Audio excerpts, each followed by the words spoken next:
Well, it's nearly here. The new season starts in just a couple of days' time. We're here at the final training session before the big match, the opening game of the season against Ashby Ivanhoe in the FA Cup. We're here with joint manager Shaun Thomas. Tomo, the new season is finally upon us. This is where the hard work really begins. An exciting time of the year for anyone involved in the beautiful game. Yeah. I make no secrets that I don't like pre-season. I don't enjoy the process. I don't enjoy the games where we're just talking about minutes and all that sort of stuff. I'm sort of involved in football to try and win games, and I think the whole process is always a little bit untidy, messy. But it's done now. 49 days have been, or 48 days have done. And in general it's gone pretty well, and obviously we have the big opener against Ashby on Saturday in the FA Cup, so yeah, really looking forward to it. It's been a very busy summer, the Sphinx picking up victories over Barwell and Dunlop. We ended with a defeat against the newly formed Nuneaton Town last weekend, but of course, as you say, results aren't everything. What did you learn from our non-competitive schedule? Again, I'll sort of echo what you said. I've learned that I don't enjoy it. I think we've used 24 players, 4 goalkeepers. We've had lads who have been away for long periods because of the Euros and then holidays.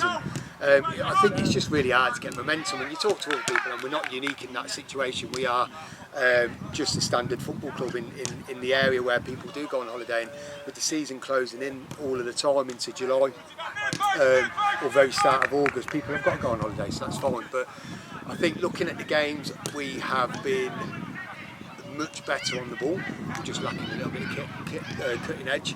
I think if you're being really brutal, there's times when you just go with 14 men, because they're the lads that are most probably going to be the core of that senior squad. But we haven't been able to do that. I think we got down to having 4 missing, was the lowest amount that we've had, and up to 8 on a couple of the week's games as well. So we've got to give people opportunities, and ultimately those people have trained consistently, and so they deserve a chance. There's a whole host of new faces to complement the stars of last season, the likes of Andre Williams, Patrick Zito, Ashante Price among others. Now you've had time to see them in action, do you feel this year's squad is stronger than that of last season? I spoke to John, obviously John's been away, and Cal.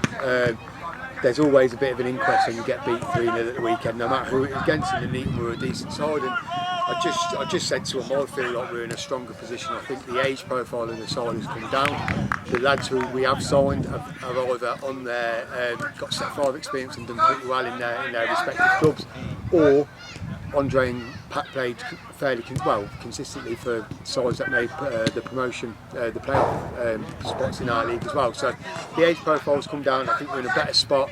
I think there are still a lot to work on. Obviously, I know you filmed the games, haven't you? So I think when we look back at those highlights, we got beat at the weekend and we had 11 corners in the first half or whatever it was, several free kicks, flashing things across the box, and then we go and concede with our only shot on goal, only entry into the box in the whole first half. And so it's just, for me, now just hardening that sort of resolve and that mentality where we're not going to be crap all season. Aside from a rather nasty facial injury for Riley Nicholson, we've emerged from pre-season relatively injury-free. How important will it be to maintain a fully fit squad in the opening months? Yeah, definitely. I think Riley, just a little mention to him, he came in and played one and the third games and looked really assured against Barwell and against Leamington. He was doing really, really well. Really unfortunate accident, and Zach obviously came out with a hospital trip from that as well. Riley's now 2 weeks away from running, so he's obviously missed this sort of like run into that first game, but we're really pleased to have him on board. The rest of the squad have got a fairly clean bill of health, few niggles, few bits and bobs, and obviously we're still missing Shippo, which will be a long-term thing. But yeah, in general, ultimately we've got some tough decisions. We've got 20 lads to choose from to fit into 18 for Saturday, so it's not a bad position to be in. On to the opening fixture of the season this Saturday as we return to the Emirates FA Cup. Not a particularly successful stint in the World's Oldest Cup competition last year. Will this year be a step up?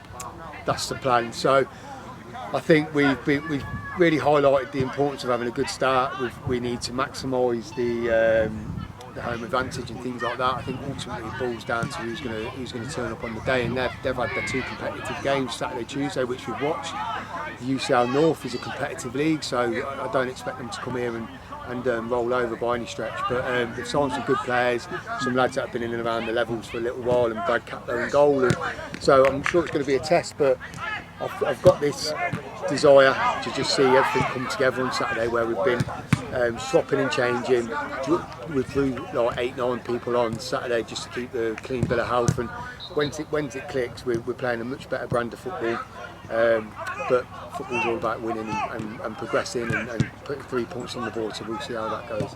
As you say, a good start is crucial to the league campaign, and of course the league campaign is the priority as always, but surely a good cup run wouldn't be a bad thing for morale or even the bank balance. No, and the attendances over pre-season were good. They've been matching and in some cases beating the league average that we've had here.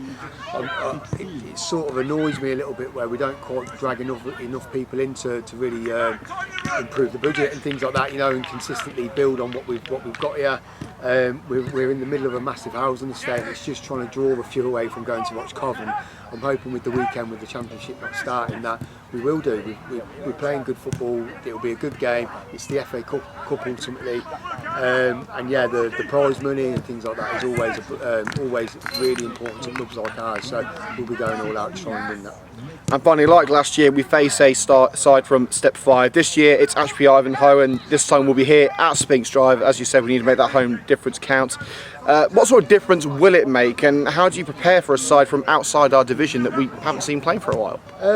I think obviously you busy managers, you pick up names and you pick up roughly around the Midlands area. You know who names are, so you know a little bit. You know Brad Catlow, who I mentioned. You know centre half from Leicester Road that's gone there. You know Sam Grouse is always at the top of the goal scorer charts, and then we've managed to get them watched twice so far. One in a friendly and then one on Tuesday night. So you're just building pictures, and there is an element of you just try and give lads 3 key points, maybe 3 key takeaways, and then how do we assert ourselves on them. I did say on Saturday the only bonus if Ashby Ivanhoe came and watched us, they're going to think we're crap anyway because of the result against the Nuneaton. So as always, we won't be fancied, but we're never a fancy side when we've done really well for ourselves. We stayed up in a division that was chalk and cheese compared to that Step 5 division. We managed to get out of that Step 5 division by winning it, which was a real achievement as well. So we're not worried about what's coming up. We're going to have healthy respect for any opposition that we have. But yeah, there's a steam in us and we want to do well, so that starts Saturday. Well, we can't wait for day one of what is sure to be another amazing journey. Tomo, thanks for your time. Good luck Saturday. Cheers, Cookie, mate.